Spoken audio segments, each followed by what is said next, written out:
I was fighting for her to recognize my baby as my baby and not a burden or a potential risk or anything like that. And so I laid in the craziest position on the ultrasound table while the ultrasound tech went under my belly, and there was that beautiful artery in the front of her brain. And the reason why they couldn't visualize the actual piece of the brain is because there was so much fluid in her brain. But it was there, and there was blood flow going to that part of her brain, and I was like, oh, cool. It's called the corpus callosum. I was like, oh, she has a corpus callosum and there's blood flow going to it. And the doctor was just, yep, it's there. And I was just like, this is the end of this discussion. I never want to have this discussion again about whether or not we're keeping her in this pregnancy. And she will be what she will be. And that's the end of this. I had them even put it in my file that it never came up again, essentially. Welcome to the Birth Education Center podcast. Hosted by myself, Care Messer, an entrepreneur, birth educator, and doula. My team and I want to help you discover your options in birth and postpartum, how to find your voice, and how to use that voice to navigate our maternal healthcare system. You and your baby are not just a number. This information includes doulas too. Now let's get started. Hey, as I'm editing Ashley's birth story, I realized that I do need to give a trigger warning for those of you who are trying to keep all of your media intake for your pregnancy happy and light and positive. There are some real things that Ashley talks about with her birth story with her triplets, and I want to make sure that I respect what you're trying to do for your pregnancy by giving you that warning before you listen to the entire episode. She does wrap it up beautifully at the end, but I want to respect what you're trying to do for your pregnancy. We'll see you next week if you don't stay tuned for this one. I am excited, because that's the only word I know how to use apparently, to have Ashley talk about her birth story today. We get requests for it all the time at doula circles and even have families request, can Ashley talk about that? Because I'm having multiples and having more than one baby, it's a whole other kind of pregnancy in a different land that I don't quite understand. Ashley has been such an asset to my center because she can walk families through this path of education versus routine versus what everybody wants you to do versus what you're scared to do, all that kind of stuff. So she does consultations with families one-on-one. So I just wanted to make that available. You can contact her directly, and then you guys just adjust what you want. If you want her as a virtual doula to walk you through things throughout the pregnancy, or just one-off coaching calls to help you sort through things. She's amazing at that. And then she also teaches a really good class for doulas on multiples. So you'll know how to interview with families with multiples. The placenta part is phenomenal to understand the different kinds of placentas and the different kinds of twins and triplets. And it's so fascinating. And it really helped me when I was supporting, which we were creating the class together when I started supporting twins and triplet births. But she was the go-to for it because she understands all of that. Plus, she's a research freak, like, we've already established. So it's a very comprehensive class. And I think, are we going to run that in the springtime again? After the first of the year? So watch for that because it's her masterclass on multiples is fantastic, especially for doulas who don't have much information on that and want to start supporting families.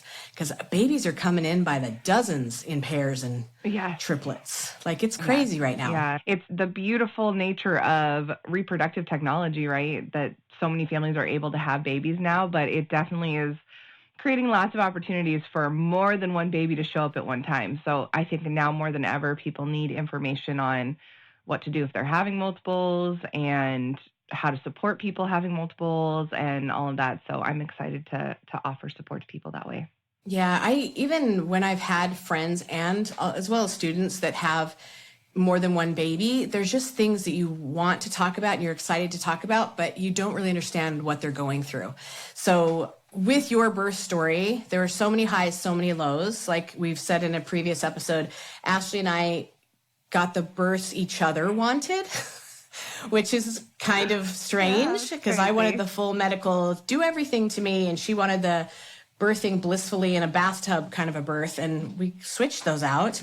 So Ash, can we start with kind of the theme of what you think your birth and pregnancy taught you to lead you into birth work? Because we all have, that's what birth does. It brings the level of understanding that we are needing whether we want it or not. I mean, if that's not the whether you want it or not, if that's not the like tagline for all of it. But I was mulling over as we were talking about doing this story, what were my big themes? And really, adaptation and acceptance were my big lessons that I had to learn going into this process, because I had such a set idea about what I wanted, the type of birth I wanted, the X number of kids in this order and this many years apart. And just there were so many things about it. I know Kara relates. I obviously have control issues. Oh, like I have control issues? Was that the suggestion? Yeah, we do. We both do. And you're very familiar with it, where it's just I have to just have an iron grip on everything and feel like I have to be in control at all times. And it comes from having a brain that feels like it's a little bit out of control. So then in your life, you try to exercise control over things, and that goes into things that you have absolutely no say in at all. You can pretend that you do, but you don't.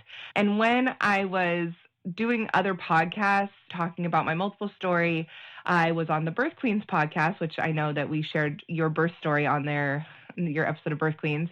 Allie of the Birth Queens, her famous tagline is surrender or be dragged. And that is, I think, the biggest lesson in birth itself, right? That surrender to the intensity, surrender to what will be, surrender to what your baby needs. And I think in my case, my story, there's nothing better to sum up really what I had to start happening right from the very beginning for my first doctor's appointment of, you're having 3. Get on board or get out of the way, essentially. So yeah, adaptation, acceptance, and surrender are the big themes of this story for sure. Well, let's start with that then. Everyone has their gender reveal story or their I found out I'm pregnant story. Let's start with your I'm finding out I'm pregnant. So we were trying to have a child. We were trying for about a year. I'd say not religiously, but it definitely felt like maybe it was taking a little longer than I thought it would. And finally, we found out we were pregnant. It was super exciting. Of course, like the second I peed on the stick, it turned super, super blue, which is, yay, you're very pregnant, like amazing. But I was not that far along to have such a positive test result. This is all stuff I look back on and like, obviously there was something more going on. And I called my doctor's office and I was like, I got a very obvious positive. And they're like, okay, we're not going to do anything. We don't do any blood work till you think you're about 8 weeks. So we'll schedule something for then. Until then, just hang out. And I was like, oh, okay. Like every first time pregnant mom, I was like, I just have to sit here and be pregnant and you're not going to do anything to me or tell me anything. And okay. And then when I went and had my blood work done, second red flag, my numbers were off the charts for the HCG, what they test for to see that you're pregnant. They were off the charts. But the woman on the phone was like, some people just have high numbers. We can't say it's indicative of anything. Some people just make a lot of HCG. And I was like, okay, great, cool, awesome. And I scheduled my first ultrasound. And my husband and I took off work on a Friday. By this time, I was showing. So this is my 8-week appointment. And I'm like, I look very pregnant. Again, looking back on it, I'm like, you look so pregnant. You look like you're 20 weeks pregnant in these pictures. But I didn't know. It was my first pregnancy. I had no idea. And we go into the doctor's appointment. And this is a doctor that I just picked off my insurance card. And once I became a doula, I recognized this is not a doctor that I would recommend to people or that I would choose. But I chose a female doctor because at the time, that's what I thought I was most comfortable with, and somebody who was close to my house and somebody that my insurance took. Not ideal by any stretch of the imagination, although she ended up being a really important piece in our story. I got wanded. So anybody who's ever had that first ultrasound, everyone thinks, oh, it's so cute. They put the jelly on your belly. No. That is not where the ultrasound goes for your first ultrasound. That is not how it works. And can you explain that so that they're like, is it a finger? It doesn't go up your nose. I don't understand. It's called a transvaginal ultrasound, and it is a wand that they stick inside of you to look in your uterus via the cervix, putting the camera right on the cervix rather than trying to see through your tummy to see what are essentially very small fetuses, or if there's any activity in the uterus at that time, it's very small. So it's easier to see through that cervical tissue than it is to see through your abdomen. And immediately it was like there were 2 on the screen. And my doctor was like, Ashley, you're having twins. And then she pushed just a little further and was like, oh my God, you're having triplets. And I tell people she turned like a sickly shade of green. It was her genuine reaction. I don't fault her for that. And it's not something they saw very often. She said she had 2 triplets in her whole career, 2 sets of triplets come through her practice. And she was not expecting it. And I could just tell that she was overwhelmed for me. I tell people that my experience was out of body. Only time in my life that I could truly say I felt like I was having an out of body experience. I felt like I was looking down at myself, hearing this news, seeing myself and my husband from like above myself experience this news. And I didn't have like an immediate joyous reaction. My husband did. He started crying. As I mentioned in my introductory episode, he got very emotional. And for him, this represented like a sibling set, something that he never got to experience. For me, I was just afraid. I was instantly afraid, and I didn't even know how to react. And the doctor very briefly said, we're not talking about reduction, right? And reduction is termination of one or more of the fetuses. And I was like, no, we're going to do this. And she said, okay, hold on, I'll be right back. And she ran out of the room, and she came back with a card to UCSD. And she said, I could take care of you. I could deliver you. I'm not the right person for you. I don't think that I'm who you need. And this is the only place that I would send you. And it was a card for UC San Diego. And it was particularly for this physician who was starting up like a multiples program. He's a high risk OB who wanted to create a program that supported specifically families expecting multiples. And he was the only person she recommended. And there are other high-risk hospitals in San Diego, but I don't want you to even think about going anywhere else. I want you to go here. And for that, I will forever be grateful. I'll forever be grateful for her recognizing her blind spots as an OB and saying, I could keep you and take your money from your insurance and maybe everything would be okay, or you could go here and you will be fine. And even though she was a little bit shell-shocked and probably had a little bit more of a candid reaction than she would have wanted to have, ultimately it was exactly what we needed because she connected us with our amazing physician, Dr. Schrimmer at UCSD. And what they offered there was not just a guy who took care of people having multiples. They had a mental health practitioner who worked with us. They connected us to other families expecting multiples. He had his own sonographer who got really familiar with my babies and where they were. And so it was actually, for such a big hospital system, a very intimate, well-oiled, very positive experience. So even though there was that initial like, oh my God, she basically took my hand and Dr. Shermer's hand and put it together and created what ended up being a very confident, positive, supported experience. So that was my initial moment. And I wish that all hospitals had that kind of full integrated kind of medicine with the mental health and the right stenographer and all that kind of stuff, because it makes a huge difference.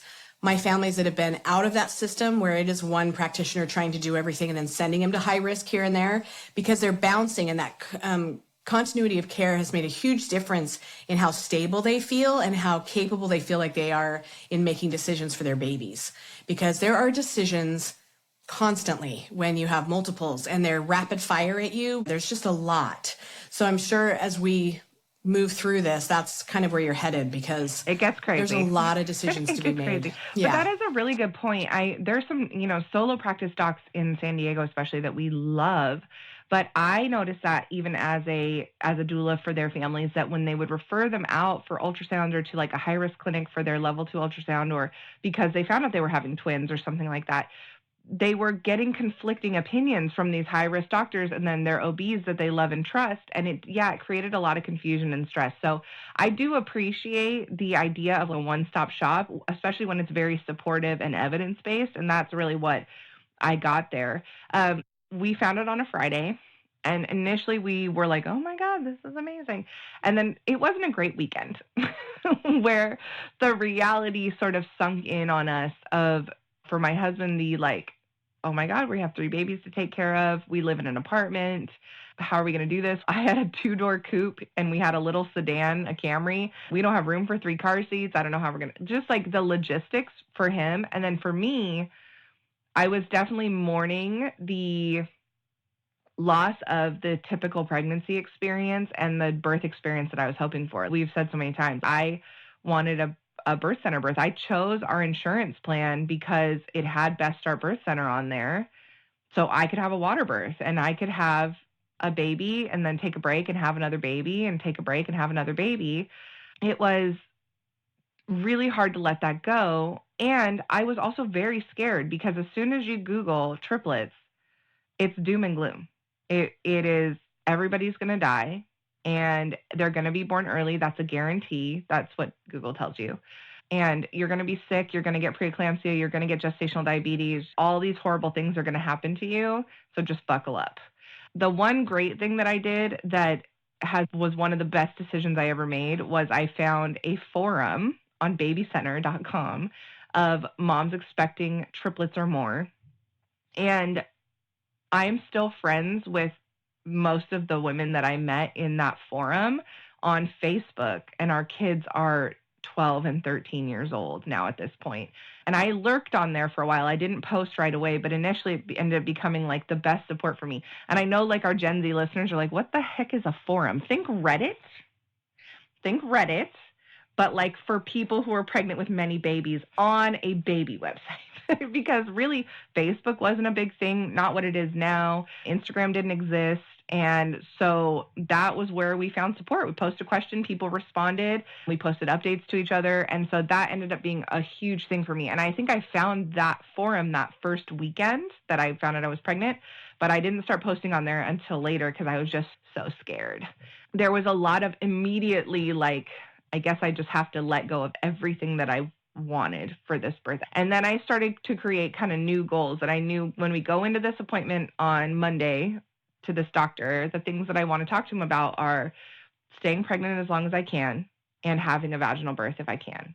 That maybe I can't have a water birth, a birth center birth. Maybe I do have to have an epidural, but maybe there are some things that I can get out of this that feel safer, that feel like best case scenario. And so that's where I started kind of shifting those goals. But that weekend after we found out was hard for sure. There was definitely a mourning period. And I know that you'll get naysayers who say, who cares as long as everyone's healthy? But guess what? You're allowed to mourn what you hoped would be.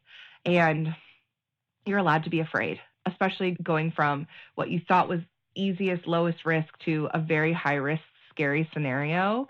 You're allowed to be sad and scared. Yeah, I appreciate you saying that because so many feel like they should just be happy they're having more than one baby, especially if they have come from loss. Like, shut up, be grateful. It's still overwhelming. You still have those feelings, and suppressing them doesn't help anybody or your babies. So feel your feels, and there's plenty of us out here to listen and support because you're right. You're going to go through all the emotions, the highs, the lows, the grief, the excitement, and it's all you part of the baby's birth stories. Exactly. So once we met with this doctor, I would say he was like a cool breeze. Coming off of that rough weekend, he walked in so confident and calm. And I asked him, I literally point blank said, have you delivered triplets vaginally? And he said many times. He said he even delivered quadruplets vaginally. And I said, how far can I go? And he said, as far as your body will let you go. I don't have a strict rule. There are a lot of doctors who are very jumpy with triplets and they always deliver them at 32 weeks or they always deliver them at 34 weeks. And he said that he took the approach of careful monitoring and giving them more time to hopefully avoid being in the NICU. And the NICU is the neonatal intensive care unit that as soon as you find out even you're having twins, it's a word that's constantly floating around you because of the potential risk of them being born early, you having complications from the pregnancy. And that's literally what Google was just like shoving down my throat when I was doing this research. And he said, the further we go, the less likely they are to go to the NICU. And so whatever you can tolerate and whatever your body says it can tolerate, like I'm on board with let's shoot for 36 weeks. And I was like, oh my God, this is amazing. And for a high risk physician and perinatologist, maternal fetal medicine specialist, there's a lot of different titles for it. He had an incredible trust in the process. And this came up many times in our pregnancy, as we'll share the things that came up in the pregnancy, where he would basically be like, yeah, that could happen, but it works pretty good most of the time. And he was just so experienced that he had this I would never, ever qualify it as arrogance. And he even at one point was like, this may sound arrogant. And I never took it that way ever. I took it purely as confidence because he had delivered so many babies. He had seen so many different scenarios, and he had such a deep trust in his patients and really like in the how birth worked pretty well most of the time. But ultimately, his trust lied with his patients and their intelligence, their autonomy, their understanding of their bodies. I will forever be so grateful to him for that and that experience. And I definitely see that behavior modeled in a lot of the OBs that we refer people to in San Diego that we love, and many of the midwives that we work with in San Diego. It's not something you see often in high-risk OB. And so it was such a breath of fresh air. When I tell people about him, they're usually amazed and surprised to hear that he was that way. And that really became sort of our rock through the whole pregnancy because, as we will get to, there were a lot of ups and downs that aren't even normal in a triplet pregnancy that we had to face.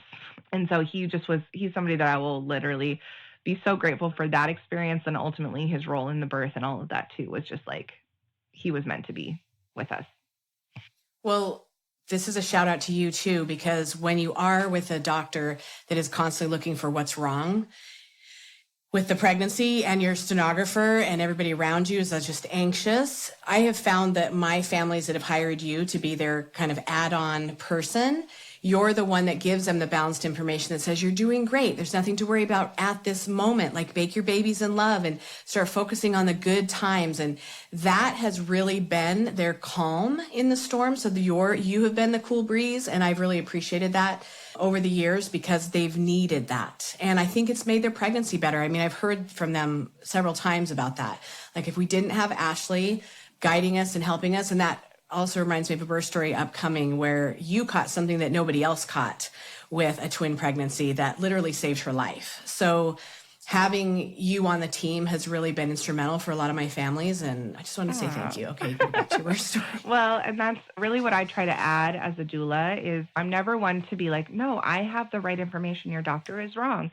What I want them to have is the questions to ask. I want to give them things to think about, and I want to hone in the things that they're Googling so they're not just like I was that first weekend, just wildly Googling things and getting terrified. And so I really try to provide for families like, okay, let's control what we can control. Here's what we're going to do when we walk into that appointment. Here are the questions you're going to ask. Here's what we're thinking about. And then we'll address that. And then we'll get to the next things that come up when they come up. We'll cross those bridges when we come to it. And that's really what he provided as well, was like, okay, this is our goal, but we're going to take it one appointment at a time, one ultrasound at a time, so on and so forth. The pregnancy was much more invasive than a typical pregnancy. When you are expecting one baby, you typically have maybe a dating ultrasound in the beginning to see how far along you are. And then you have an ultrasound around 20 weeks to see how your baby's growing. Sometimes you'll get an ultrasound at the end if they have concerns, if you think your baby's too small or too big or whatever, or if you're old. If you're a geriatric pregnancy and you have a musty, crusty, dusty uterus. But very rarely, I was 25, if I was having one baby, I maybe would have had one ultrasound my entire pregnancy. I had ultrasounds at every doctor's appointment that I went to see him so they could just check heartbeat, membrane. And then every 4 weeks, I had a level 2 ultrasound, which is like a growth scan that you have at 20 weeks. I had one every 4 weeks to check the growth of the babies. When you are growing more than one baby, your resources are under much higher demand than somebody who's having one baby. And so they need to make sure they're growing okay, their placentas look okay, their blood flow's okay. Do you have to opt into this level of care? Of course not, especially people having twins. I know a lot of people who have twins who are like, no, I'm just going to take the more traditional route and just get the one ultrasound. And that's completely a valid choice. But if you're opting for the next level of care, it is more invasive, a lot more appointments. And so because of these frequent ultrasounds, they were looking a lot more closely at my babies than I think anybody would have been in another scenario. And we're coasting along until 18 weeks. And then at my 18-week growth scan on she was baby B in the womb. She ended up being baby C when they were born, which we'll get to. Sophia, they were looking at her brain on the ultrasound. They look at everybody's head, spine, all that stuff, look at their brains. And they said she has too much fluid in her brain. And we think there's something wrong with her. And we want to test your chromosomes. And I'm like, okay, how do we do that? Amniocentesis, which is where they're going to put a needle in my belly to draw out amniotic fluid to test the chromosomes. But the trick is when you're having more than one baby, they have to poke each time. They have to test each baby to make sure they're testing the right baby. If they accidentally took baby A's fluid and said, oh, everything's fine, and then baby B came out with genetic abnormalities, that would mean they did not do their job correctly. I had to have a needle poked in my belly 3 times and have the fluid tested for each baby, which was uncomfortable and scary. The scarier part is that level of testing is associated with a 2% risk of miscarriage. And then when you're having triplets, that goes up. I think that it might have been 2% when they multiplied the number times 3. But I know that they were like, the risk is higher because we're poking you 3 times essentially. And that was another really bad weekend. We went home and we're scared and didn't know what to think. And a lot of people ask me, like, why did you do the genetic testing? What would it have changed? And for me, again, information is my comfort, right? And not that it would have necessarily changed anything about how we moved on with the pregnancy, but that we were prepared, knew what to expect. If this is a baby that has a terminal diagnosis, okay, we're going to be preparing for having 2 babies, right? If this is a baby that has a genetic abnormality where they're going to need a lot of care after they're born, we need to be prepared for that because we have 2 other babies to take care of. So while I understand why some people who are only having 1 baby even may not opt for genetic testing, for us, we really need to know what we're getting ourselves into because we're already having 3. We need to know what to expect. Well, I wouldn't have even thought about that, Ashley. Like, even having a quote unquote terminally ill baby when she was born, I wasn't prepared for that. So if I'd had the option of put everything on the table so that I could make conscious decisions, I probably would have opted for the same thing. I just never had thought, because I hadn't had triplets, I never thought about that. Yeah, and I think a lot of people, they will find little markers. So the fluid in her brain was what they call a marker for genetic abnormalities. And she also had a little hole in her heart. So did my other girl. That's very common in pregnancy. And if they just found the hole in her heart, I don't think I would have done the genetic testing. But because she had this pretty intense brain abnormality, we were like, okay, we need to just make sure we know what to expect. And so we got that testing done and it came back normal, which was both comforting and like, great, I just went through that for no reason, and I don't have any more answers. I still have a baby with this brain abnormality, and I have no more information about what to expect or what's to come. And then we had, unfortunately, a gap in scheduling. So that was my 18-week appointment, 18-week ultrasound, genetic testing. 2 weeks later, results came back fine. Did not have another ultrasound until I was 24 weeks. I should have had one at 22 weeks. I was 24 weeks. And at that appointment, there happened to be a doctor at the ultrasound clinic who we did not vibe with. And that was by far the hardest appointment of my entire pregnancy. When they looked at Sophia's brain, I could see that there was more fluid in her brain. I could see with my eyeballs that there was probably twice as much fluid as there was at the previous appointment. I knew already what they were going to say to me. Now, on the plus side, her brain tissue always looked beautiful and healthy. She just had a lot of fluid in her brain. And on an ultrasound, it just looks like a lot of dark space because that's what fluid looks like on ultrasound. But I could see right away. I was like, fuck. And then my husband was like, what? And I was like, it's not good. That's all I said to him was, it's not good. And they took us into the office with the doctor. And I have worked with this doctor many times since. And I have softened my opinion of her. Through this work, have gained a lot of compassion for people. And I understand now, much like my doctor at that first appointment, that she was genuinely scared for us and sad for us and was trying to be realistic with us. But when you're talking to somebody's parents about their baby that they love, and you're telling them in so many words, it may be irresponsible for you to continue carrying her when you have two other babies to take care of. She could be brain dead. She could be severely disabled. This is not a good choice. And I was saying back to her, I can still feel the heat in my body. Like literally saying back to her, you have no idea who she's going to be. Her genetics are absolutely fine. Her heart is fine. She has no other markers. Her spine looks great. And then she said, there's also this other part of her brain that we can't visualize. And I said, it's not there or you can't visualize it. And she said, we can't visualize it. And I said, how would you know if it was there? And she said, there would be blood flow going to it. And I said, how do we know that? And she said, we look for it with the ultrasound. I said, take me back in the ultrasound room. I'll lay however I need to lay. And you put that on her head and you look for that blood flow. And I think back to like 25-year-old Ashley, like, where did you find the balls to talk back to OB with that? But I was fighting for my baby. I was fighting for her to recognize my baby as my baby and not a burden or a potential risk or anything like that. And so I laid in the craziest position on the ultrasound table while the ultrasound tech went like under my belly. And there was that beautiful artery in the front of her brain.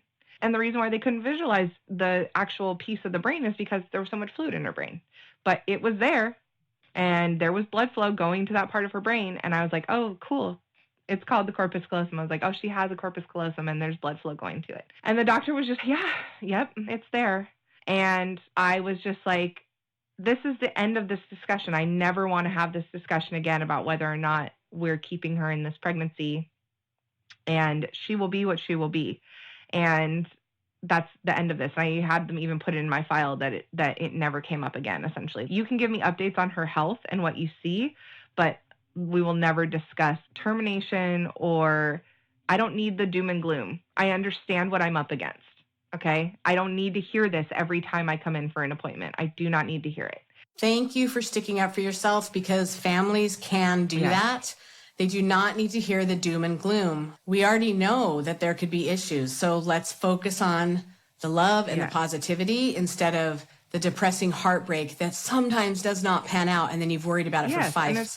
As we do a whole episode about kids with special needs, we're going to talk in depth about that. It's going to come up over and over again. She has stuff going on. There's no way around it. And we've been dealing with the sort of ramifications of it her whole entire life. But she's here, she's healthy, she's brilliant, she's amazing. And I just felt like I needed to say, I'm done with this. I'm done with this part of this conversation. I went to see my doctor that following Tuesday. My ultrasounds were always on Fridays. That's because that's when they fit me in. And so again, another great weekend, another bad weekend of sitting and stewing in this. And I even started researching treating hydrocephalus, fluid in the brain, and I started taking fish oil pills and just all this stuff. I stopped drinking any caffeine, and I don't know if it ever did anything, but it just felt like whatever I can do from the outside, maybe it'll help. And I went to see our doctor on Tuesday, and he was just like, you have to let it go. And my colleagues in this industry see the worst of the worst, and their lens is the lens of pathology, which is something being wrong, right? And so we have to give them that grace that like they're going to look for pathology wherever they can find it, because that's all they're trained to look for. And especially when they've dealt with so many catastrophic diagnoses, they view pregnancy as something where we're just waiting for it to go wrong, for the other shoe to fall, and for everything to hit the fan, essentially. And like, I am unique that I don't see pregnancy that way. And again, just so grateful. He was so kind. He was so loving. And that was our last big sort of dark cloud till the end of the pregnancy. We really just then went through the ultrasounds and everything. And I had an ultrasound at 32 weeks, and the doctor was like, okay, everything looks great. Like, they're growing, blah, blah, blah. They didn't say anything about Sophia's brain again. Actually, she was pretty stable at that point. And so then he's like, okay, like, good luck with delivery and everything. I was like, I need to schedule like a 35-week growth scan. I was 31, and I had to have him every 4 weeks. And he's like, you will not be pregnant at 35 weeks. And I was like, yes, I will. And he was like, no, you won't. And I was like, I'm going to schedule it anyways. And he was like, okay, great. And this doctor laughed and just walked away from me, and I scheduled my 35-week ultrasound. So then when I waddled in for my 35-week ultrasound, I was like, hey, is Dr. so-and-so here? I just want to let him know that I'm here. And he was so funny because he was like, congratulations. I genuinely did not expect to see you. And I was just like such a snarky little snark. And that's my God, if it isn't my whole life just like setting out to prove everybody wrong all the time.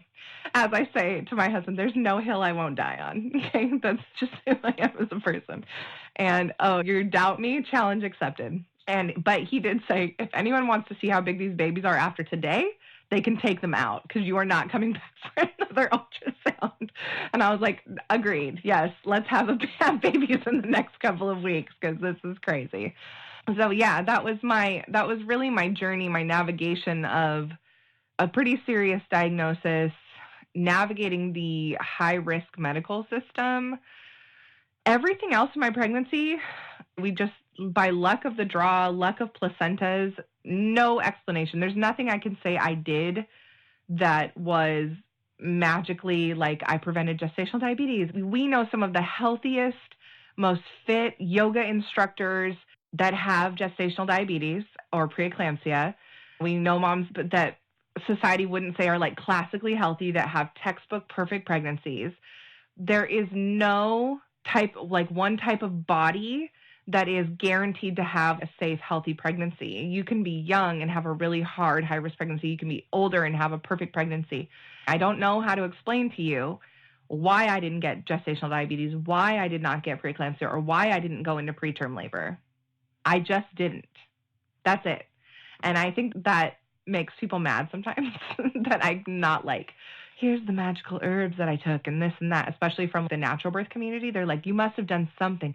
There must be something that we can tell people or teach people to do differently so that they can avoid all of these medical things. And I'm like, no, I actually had all the medical things and I just didn't end up diagnosed with anything. And as a doula, my first birth as a trained doula was twins that came at 28 weeks for no reason. Super healthy mom, very healthy textbook pregnancy. They needed to be born early. Why? Who knows?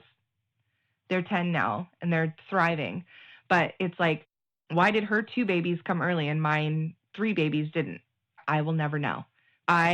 We coasted or waddled through the end of the pregnancy. And on average, triplets are born between 30 and 32 weeks. 30 weeks came and went, 31 weeks came and went, 32 weeks came and went. We toured the NICU at our hospital just so we'd know how to get in and out, how to scrub in, what it would look like. We saw all the sick babies in the NICU. It was really hard.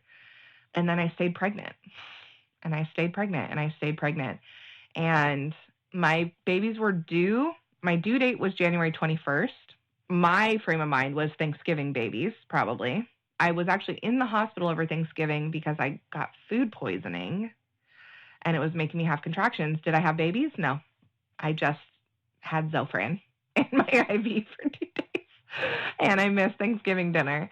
And then I hit 35-ish weeks and my doctor was stuck in New York due to a blizzard. And I was like, I'm not having babies this week because if he's not here, this is not happening. And I took it easy. And then I hit 36 weeks and I had an appointment with a doctor who was there in for him, who was another really lovely, very supportive physician in that practice. And she's like, why don't we schedule your induction? And I was, yes, let's. Please, let's. Please get them out of me now. I'm done. We hit 36 weeks. We did so good. And she shared my doctor's sentiment, which was, if we can go one more week, you will be technically full term. You'll be 37 weeks. And if you stay pregnant over the next week, the odds of them going to the NICU is very low. And you'll probably just take your babies home. They'll be like 6 pounds. Everything will be great. And I was like, okay, I can do this, but I guess so. I was so swollen, guys. I don't think people can understand just how grotesque the end of this pregnancy was. Like my belly was out to here, up to my chin, it felt like, out in front of me like a torpedo. I just had babies. You know I'm going to request that for the Yes. cover art because Yes, I will. everyone needs to see what that belly I looked have a like. picture from Christmas of my friend hiding behind my belly because my belly was so big that I could hide a human being behind it. A small human, but I could hide a human behind my belly. I was measuring, if anybody knows about like how they measure pregnancies with a tape measure, and you get a week per or a centimeter per week of pregnancy. So at 40 weeks, you're measuring about 40 centimeters. I was 36 weeks and I was measuring 54 centimeters. So I was 54 weeks pregnant at 36 weeks. It was grotesque. And my legs were so swollen.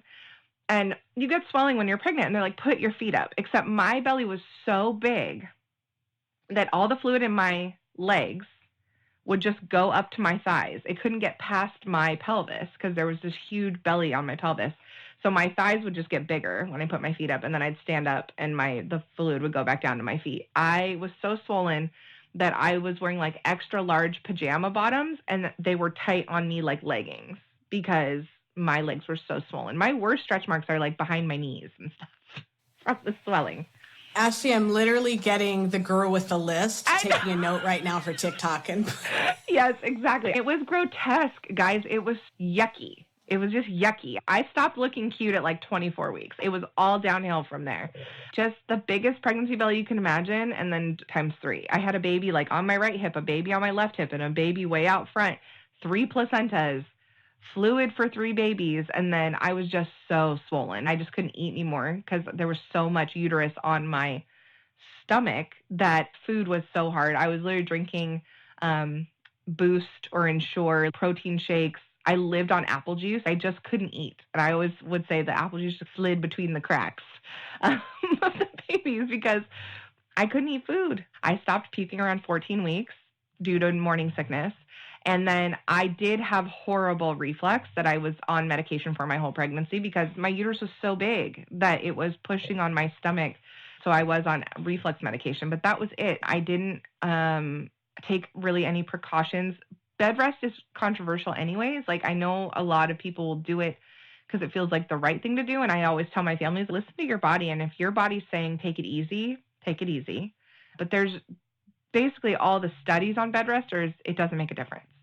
And we know this because we talk all the time about people in comas go into labor and have babies. They're laying down. If a baby's going to come out, a baby's going to come out whether you're resting or not.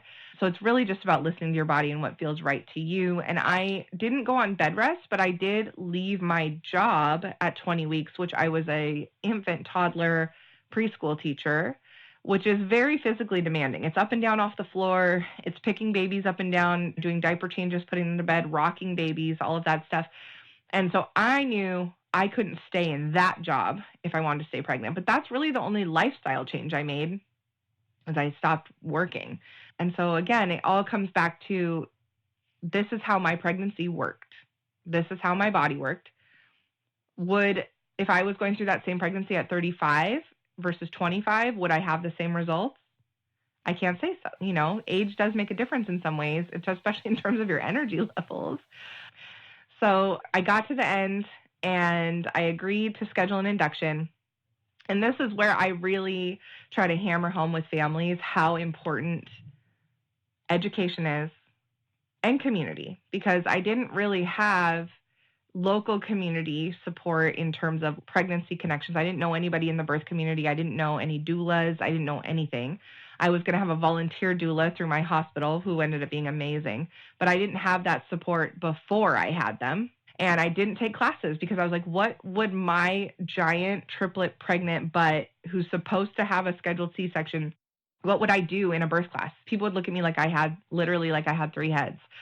And I deprived myself of education. I did so much research on like the scientific diagnoses aspects of my pregnancy. I did no research or anything on birth and delivery. And I walked into an induction with no education, nothing, with my doula, who the most incredible human being on the planet, but working as a volunteer for the hospital, right? Not someone I built a relationship with, had a game plan with, anything like that. Nothing. She was like, hi, nice to meet you. I'm here to support you having your babies. And the loveliest nurse ever, Juliet, shout out to Juliet if she ever happens to hear this episode, because she was our angel. Jane and Juliet, that was the magic team that helped us through everything. But I was just an idiot, an uneducated dum-dum showing up to have a baby. And I got all the things. I got every intervention that you could imagine. The only thing I didn't get was any kind of cervical ripening or a balloon, because I was already dilated to 4 centimeters when I showed up for my induction. But I got put on Pitocin right away. After a little bit, they were like, so what are you thinking in terms of an epidural? I was so stretched out, guys. I couldn't even feel my contractions. I couldn't feel any pain. But I was like, sure, let's just throw it in there. Let's just get it. Why not? So I got an epidural. And I had 4 monitors on my belly, 2 for these babies, 1 for this baby, and the contraction monitor. Opted for literally everything they offered in terms of interventions. I was like, sure, do it. Go for it. And ultimately, that was my downfall, because as amazing as this hospital is, it is a teaching hospital, and there's a lot of cooks in the kitchen. And my doctor was the one on shift that day, but he was delivering a lot of babies. And I had residents coming in and doing the things for me that he'd basically have them come in and talk to me about an intervention, and if I opted for it, they would do it. And they broke my water, even though when they went to break my water, they were like, hey, this baby's a little high, baby A. If I knew anything, I would have said, hey, if baby's a little high, maybe let's not. But I didn't know anything. I didn't know anything. And I also was progressing. So did they need to break my water? No. But I think they were just like, hey, let's try to get this going, right? And then they were like, oh, we want to monitor your contractions and the heart rate from the inside. So we're going to put these monitors inside your belly, and we're going to put this monitor on her head. And I was like, okay, fine. And because she was high, when they were placing the internal monitor for my contractions, they interfered with her cord, and it caused her cord to come out of my cervix into my vagina and become compressed. And that's called cord prolapse. And I was rushed in for an emergency C-section, and I was put under general anesthesia. My husband was not in the room, and the entire C-section took 7 minutes from the time they knocked me out to the time the 3rd baby was out. And because of that cord compression, Isabella, baby A, was not breathing when she was born and had to be resuscitated. And they had these 3 babies and this unconscious mom and this husband who was losing his mind. And we're just like, what do we do with them? And the resident who caused the prolapse, I know that it was a very traumatic experience for her as well. And my doctor told me that they had to do some debriefing after, because essentially she thought that she killed my baby. I was wheeled into the operating room with her hand up in my vagina, trying to hold that cord up inside my uterus to take the pressure off her cord. So it was extremely traumatic, and I feel like we should definitely put a trigger warning for this in the show notes, because I definitely could have lost my daughter that day. And I don't blame myself anymore. I'm at a place of peace, and you have to forgive yourself for not knowing what you didn't know before you learned it. And I didn't know anything, and I was essentially a child. And I reckon with that, this pressure to have children young, when you're young and healthy and you can do it, but also you are so young and you don't know anything so often. And it's something that it took a long time for me to come to terms with, that I didn't do anything wrong by trying to have a vaginal delivery, by trusting my doctors that were there at the time. And ultimately, my doctor delivered them via C-section, and my doctor's the reason they're alive. My doctor saved her life, and so grateful still to this day that he was there. And I still recommend that hospital, and I recommend teaching hospitals all the time. Having a resident also isn't the reason that it happened. It just was a series of uninformed choices that led to this mistake, this accident that happened. And one of the beautiful things about this job is the in-depth conversations I've been able to have with so many of them about my birth. And he's one of them. Dr. Cap, that we love, was like, yeah, that's how prolapses happen. At these busy hospitals, they're breaking people's water, and then I get a code, run to this room, cord prolapse. He's like, that's why I just don't break water willy-nilly, because it is a risk that they really don't talk to people about and that people are not aware of. And so Karen knows that it's a thing for me that I really try to drive home with my families and in our classes, that like the last thing we try is breaking the water. We put it at the very end of our options. We don't do it until we're very well progressed, that the baby's very low, all of these things, because I never want another family to go through what I went through simply because I was uninformed. Luckily, she's doing great. She's here. She's healthy. As we talk about in the special needs episode, she has her own stuff going on. And while I think her birth compounded it, her stuff is genetic. Like, she is on the autism spectrum and all of that. But I want to help families avoid going through what I went through in terms of my interactions with the doctors, where I really had to fight them to acknowledge me and trust me and not be so negative and doom and gloom with me.